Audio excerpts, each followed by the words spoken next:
बघा, स्कॉप स्वयंमूल्यांकनाबाबत वारंवार विचारले जाणारे प्रश्न व त्यांची उत्तरं. आपण बघा, सर्वजण आपण स्कॉप स्वयंमूल्यांकनचे मानक भरत आहोत आणि ही 15 एप्रिल 2026 ही शेवटची तारीख आहे.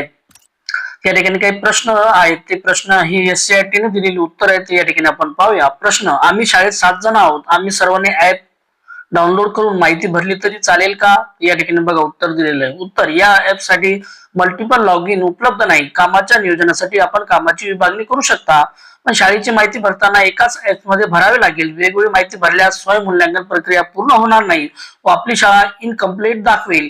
त्यासाठी एकाच मोबाईलवरून माहिती भरावी. बरोबर आहे, एकाच मोबाईलवरून आपल्याला माहिती भरावी लागेल.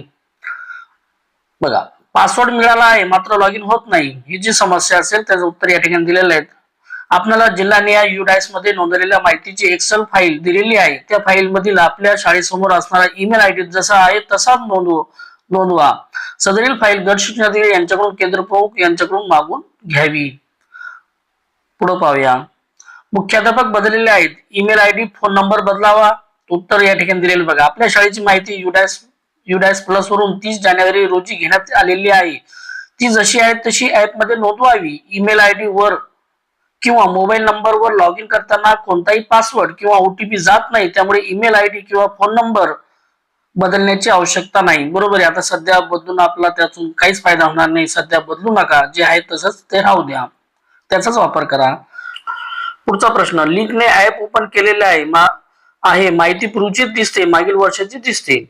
उत्तर: चालू वर्षी स्वयंमूल्यांकनासाठी स्कॉप ऍपची निर्मिती करण्यात आलेली आहे. सदरील ऍप डाउनलोड करून त्यामध्ये आपली माहिती भरून लॉग इन करावी. मागील वर्षाच्या लिंक मध्ये माहिती भरता येत नाही. पुढचा प्रश्न: ऍप मध्ये गुगल ड्राईव्हची लिंक पेस्ट होत नाही, पेस्टचा ऑप्शन येत नाही. उत्तर: गुगल ड्राईव्हची लिंक कॉपी केल्यानंतर उजव्या बाजूला असणाऱ्या पेस्ट लिंक या ठिकाणी फक्त क्लिक करावे, लिंक ऑटो पेस्ट होते. पासवर्ड प्राप्त झालेला नाही. आपल्या शाळेसाठी निश्चित करून देण्यात आलेला पासवर्ड हा दिनांक 18 मार्च रोजी UDIS प्लस मध्ये नोंदवलेल्या मोबाईल क्रमांकावर पाठवण्यात आलेला आहे. तो मिळाला नसल्यास UDIS मध्ये नोंदवलेल्या ईमेल ID वर दिनांक 20 मार्च ते आज अखेर पासवर्ड पाठवण्यात आलेला आहे. बघा, तो आपल्याला 20 मार्च ते आज अखेर पासवर्ड पाठवण्यात आलेला आहे. तो पासवर्ड इनबॉक्स किंवा स्पॅम बॉक्स मध्ये आलेला आहे का याची खात्री करावी. तेथे आपल्याला प्राप्त न झाल्यास ही जी वेबसाईट आहे या संकेतस्थळावर जाऊन बघा, SQAAF म्हणजे स्कॉप या टॅब मधील अनुक्रमांक 10 मध्ये पासवर्ड मिळवण्यासाठी लिंक दिली आहे. बघा, त्यामध्ये लिंक दिलेली आहे. त्या लिंकला टच करून, म्हणजे 10वी नंबरची टॅब आहे, त्या टॅबला लिंक टच केल्यानंतर त्या ठिकाणी आपल्याला आपल्या शाळेचा UDIS क्रमांक आणि मुख्याध्यापकाचा मोबाईल क्रमांक टाकायचा, सबमिट करायचा. त्या ठिकाणी ती पासवर्ड त्या ठिकाणी येऊन जाते. त्यावर क्लिक करून आपल्या शाळेचा नंबर UDIS मध्ये नोंदवलेला मोबाईल नंबर नमूद करून आपणास आपल्या शाळेचा पासवर्ड, आपल्या शाळेसाठी UDIS मध्ये नोंदवलेला आलेला ईमेल ID पाहता येईल. म्हणजे पासवर्ड पण येणार आहे आणि कोणता ईमेल ID भरलेला तो त्या ठिकाणी आपल्याला दिसणार आहे. जिल्हा स्तरावरून देण्यात आलेला UDIS मधील नोंदवलेल्या माहितीच्या एक्सेल फाईल मधील शाळेसमोरील ईमेल ID च्या ठिकाणी NA असे आहे, त्यामुळे लॉग इन होत नाही. काय करावे? उत्तर: आपल्या शाळेच्या UDIS नंबरच्या समोर ईमेल ID च्या ठिकाणी NA असे नमूद आहे. याचा अर्थ आपण UDIS भरताना ईमेल ID नमूद केलेला नाही. अशा शाळांचे ईमेल ID शिक्षणाधिकारी प्राथमिक यांच्याकडून मागणी करण्यात आली आहे. ते अपलोड केल्यानंतर आपणाला कळवण्यात येईल. ज्या शाळेसमोर ईमेल ID च्या ठिकाणी यांनी आहे अशा शाळांनी आपल्या शाळेचा ईमेल ID गट शिक्षणाधिकारी यांना ऍप मध्ये नोंदवण्यासाठी दिला आहे का याची खात्री करावी. दिला नसल्यास तो तात्काळ माननीय गट शिक्षणाधिकारी यांच्याकडे सुपूर्द करावा. पुढचा प्रश्न: UDIS मध्ये ईमेल ID चुकीचा नोंदवलेला आहे, मग गुगल ड्राईव्हची लिंक कोणत्या ईमेलवर घ्यावी?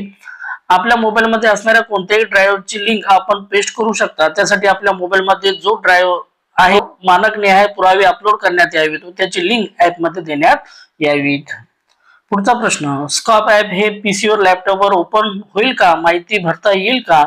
स्वयंमूल्यांकनासाठी तयार करण्यात आलेला स्कॉप ऍप हे अँड्रॉइड बेस ऍप आहे, त्यामुळे ते मोबाईल मध्ये ओपन होईल.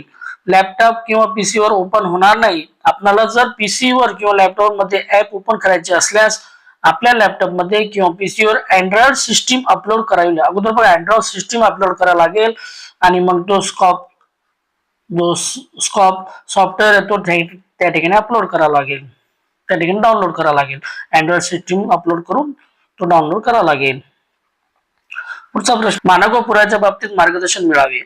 आपल्या ही जी संकेतस्थळावर स्कॉप या टॅब मध्ये मानक न्याय पुरावे कोणते असावेत यासाठी स्वतंत्र टॅब उपलब्ध करून देण्यात आलेले आहे ते पाहावा. पुढचा प्रश्न, सर्व माहिती बरोबर नोंदवलेली आहे तरी ऍप ओपन होत नाही, पुन्हा 30 माहिती भरण्यासाठी पान ओपन होत आहे.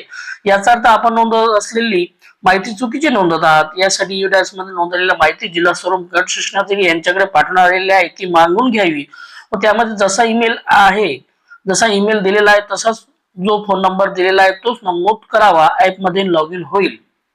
पुढचा प्रश्न, युडॅक्स मध्ये email ID mobile number update केला आहे तरी ऍप ओपन होत नाही. उत्तर, युडॅक्स व स्कॉप ऍप परस्परांशी ऑनलाईन संबंधित नाही. बरोबर आहे. युडॅक्स मध्ये जर आपण चेंज केला असेल लगेच स्कॉप ऍप्स वर तो होत नाही. युडॅक्स मधील शाळांचा डाटा ऑफलाईनने ऍप मध्ये घेतलेला आहे त्यामुळे आता युडॅक्स मध्ये शाळेची माहिती अद्ययावत केली म्हणून ऍप मध्ये अद्ययावत होत नाही, ती ऑफलाईनने ऍप मध्ये अपलोड करावी लागते. ईमेलच्या ठिकाणी येणे असणाऱ्या शाळांची ईमेल शिक्षणाधिकारी यांच्याकडून मागवण्यात आलेले आहेत ते ऑफलाईनने ते ऍप मध्ये नोंद करावे लागतील व त्यानंतरच त्या शाळांना माहिती भरता येईल. पुढचा प्रश्न, आम्ही शाळेत 7 जण आहोत, आम्ही सर्वांनी ऍप डाउनलोड करून माहिती भरली तरी चालते का? उत्तर, या ऍप मध्ये मल्टिपल लॉग इन उपलब्ध नाही. कामाच्या नियोजनासाठी आपण कामाची विभागणी करू शकता पण शाळेची माहिती भरताना एकाच ऍप मध्ये भरावी लागेल. वेगवेगळी माहिती भरल्यास स्वयंमूल्यांकन प्रक्रिया पूर्ण होणार नाही व आपली शाळा इनकम्प्लीट दाखवेल. त्यासाठी एकाच मोबाईलवरून माहिती भरावी. राज्य शाळा मानक प्राधिकरण कक्ष SCRT पुणे यांनी दिलेली या प्रश्नांची उत्तरे आहेत. शेवटची तारीख त्याची 15 एप्रिल 2026 अशी आहे. मी एक एज्युकेशन हेल्प ग्रुप तयार केलेला आहे. जर तुम्ही मी तुम्हाला व्हिडिओच्या डिस्क्रिप्शन बॉक्स मध्ये देऊन टाकेल. इच्छा असेल तर तुम्ही त्या माझ्या या एज्युकेशन हेल्प ग्रुपवर जॉईन होऊ शकता. अशाच प्रकारचे व्हिडिओ आवडल्यास व्हिडिओ लाईक, शेअर आणि सबस्क्राईब करायला विसरू नका. थँक्यू.